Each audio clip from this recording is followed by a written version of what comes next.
A CBS News investigation has uncovered a loophole that allows accused and convicted American pedophiles to escape justice by moving to Israel. So Ian Lee has been following this for more than a year, and he traveled to Israel for this investigation. He worked with a group that tracks people accused of sex crimes, which estimates dozens of Americans have used this loophole.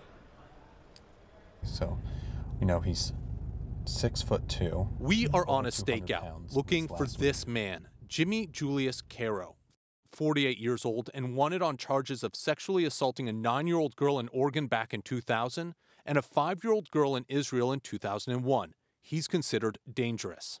But these photos are a few years old, so we don't know if he'll look the same. He remains elusive. Previous attempts to capture him have failed. Obviously, the fear that he would somehow figure out that anyone's looking for him and bolt. He just called his number. Shauna Aronson got a tip that Caro's expected at this clinic near Tel Aviv. Who's going to call the She's police with JCW, Jewish Community Watch, an organization that hunts down accused pedophiles who flee to Israel from the U.S., exploiting a process called Law of Return, whereby any Jewish person can move to Israel and automatically gain citizenship. The ease with which pedophiles seem able to use this law as an escape route haunts victims like Mendy Hawk, who says he was abused from age 8 by a teacher at an Orthodox Jewish school in Los Angeles. So your classroom is right here. How does it feel being back? I was very anxious and, stressed coming back here. A lot of memories coming through my mind. Memories of his alleged abuser, Mordechai Yom Tov, who taught him Hebrew studies when he was just 8 years old. So in the beginning, he would just rub me outside of my pants, and then I would say about 3 to 4 months later, he started going in. Reaching down your pants? Yeah, it's reaching down. Why did you feel like you couldn't tell anyone? I was scared, I was ashamed. I just didn't know what people would think of me with the whole situation. Yom Tov pled guilty in 2002 to sexually abusing and committing lewd acts against 3 other boys. He served jail time, but when he was released, he violated his probation and, according to JCW, fled to Israel with help from individuals within the Orthodox Jewish community. JCW tracked Yom Tov down and confronted him with a hidden camera in Jerusalem, where he admitted to illegally fleeing the United States with help and using a fake passport to enter Israel. I was supposed to stay for 5 years in the same city. I was supposed to, join the homicide sort of thing. I was supposed to go every 2 weeks to the police station. I left within a week later.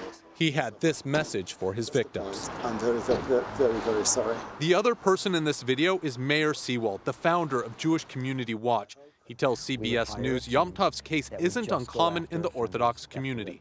The same thing that's going on in the Catholic Church right now around the world, the exact same thing happens in our community. The rabbis say it's, you know what, he promised he's going to go for therapy, he's never going to do it again. Boom, he's in another community. A few years later, he's at the same thing, and we hear more allegations that the person continued to abuse children.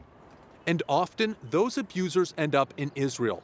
Rabbi Yehuda Oppenheimer says he unwittingly helped Caro escape. There was nothing that raised any red flags up to the point where he was moving to Israel. Well, I wish I could say that, but unfortunately I can't say that. So he had violated his parole, and now they were looking for him. He said that there was something in the past that had happened when he was young, but nothing had ever happened since. I've changed and I'm a different person now, but you gotta help me. I felt that I could trust him. So I wrote him a letter, and he bought a ticket, and he left. Caro is accused of abusing more children when he got to Israel. What was that like for you when you found that out? Punch to the gut. It was very painful. Rabbi Oppenheimer says the reason he came forward is to shine a light on the process of accused pedophiles fleeing, to help ensure it doesn't happen again. Back at the stakeout, an ambulance pulls up and a man steps out. It's Caro. That was definitely him. Oh my God, okay. The police are called and eventually arrive. His days on the run are over as he's led away. Did you assault the girl in the United States? No. Did you flee Israel because you assaulted the girl in the United States? Have you ever assaulted any girls in Israel? Do you know that you're wanted by Interpol? Yeah. There's relief as police escort him to their car. This marks the end to a months-long manhunt. Oh my gosh! Can I give you a hug? I have something I need to tell you. Yeah. Okay. We found him, and he was just arrested. What? He was just arrested. Thank you. Wow. Oh my gosh. Amuna, not her real name, is the person on the other end of the line. She was a little girl when Caro entered her life. I was 4 or 5 years old. My mother was on bed rest. My father's a rabbi, so he wasn't really home. He used to come to our house. We used to play games, and then it became sexual. I'm going to give you a cookie because you do it so nicely. It's all about the cookie. It's all about lying, and it's all about being so evil to a little child. He also threatened me he would kill my parents, he would choke me, he would hold me, he would kidnap me. How did that affect you? A lot. Yeah. It affected my whole life. My whole life is around this sexual abuse and rape. Yeah. Amuna turned to therapy and art to help deal with the trauma. This is in my bedroom and my inspiration. She paints and writes poetry, but she's still angry that it was allowed to happen in the first place. What are your thoughts on him being able to come to Israel and flee the United States? It brings up a lot of anger and a lot of frustration towards the Israeli system. Shauna says the failure begins in the U.S. Why would someone want to help one of these pedophiles escape? Oftentimes there's some sort of community incentive. Either somebody owes them a favor, or someone in the community, let's say an institution, has covered up for them in the past, and they know that if this goes to court, there's a lot of civil liability coming down the line, you know, and it's going to cost a lot of money to a lot of people, and nobody wants to deal with that. Shauna accuses the Israeli police of not prioritizing accused pedophiles on the run. Why do you have to be the ones that do this? Because nobody else is. I don't have any better answer than that. And if you guys weren't doing it? Then nobody would do it. Israeli police told CBS News that, quote, the police coordinate closely with the Ministry of Justice and worldwide police organizations in order to find suspects overseas. Today, Caro faces charges in Israel, while back in the United States, the district attorney's office in Clackamas County in Oregon told CBS News they are working with federal authorities to secure his extradition. But Mordechai Yom Tov remains at large. The district attorney here in Los Angeles told us they have not requested Yom Tov's extradition and that they had no other comment. Jewish Community Watch says that is the problem. If American officials don't try to get accused pedophiles from Israel, then they simply escape justice and leave children at risk. The U.S. Department of Justice declined to comment on specific cases, but praised their relationship with Israel's law enforcement, adding sex offenders have been successfully extradited in the past.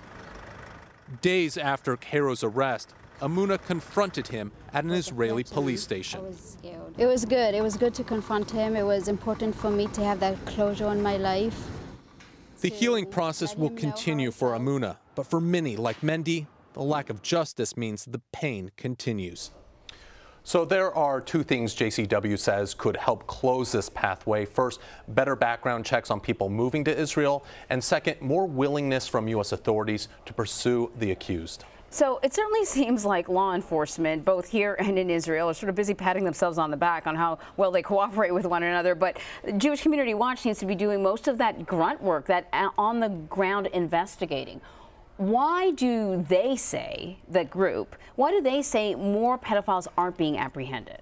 So it's very complicated when you leave the United States and go to Israel. First, they say that once these people are wanted, that they need to go to Interpol and have that international arrest warrant put out for them so that the Israeli authorities can then start looking for them. Extradition is expensive, and a lot of these jurisdictions just don't have the money or manpower to really pursue them. And then when you get to the Israeli side, JCW says that they need to be doing more background checks on these people. Sometimes a simple Google search will bring up, especially if it's an Interpol arrest warrant, will bring that up, and so that they can then know this person is dangerous, they should not be let in, or if there is an arrest warrant out for them, that they need to go and pick them up. And JCW says that there just isn't the priority to go and pick these people up, that the police don't have the resources there to go and look for these people as well. So it really does fall on JCW to track them from the United States to Israel. That's unbelievable.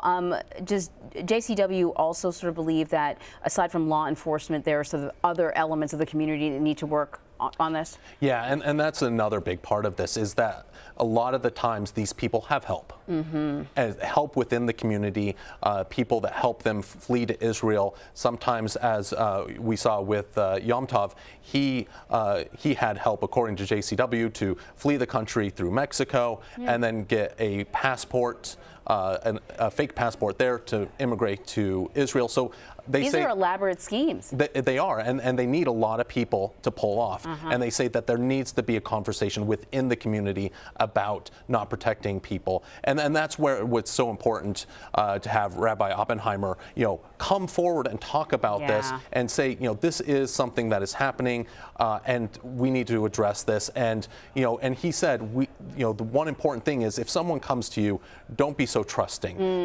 Look into their background, especially if there's someone who wants to immigrate very quickly. Take some time to make sure this isn't a person who's trying to flee justice. Yeah, he was a really good element to your story, because sometimes, it's not everyone's bad. There are good people just trying to help out, and they find themselves sort of caught up in a bad situation. Exactly. Hey, Ian, it's really nice having you here, too. Thank you. Great to be here.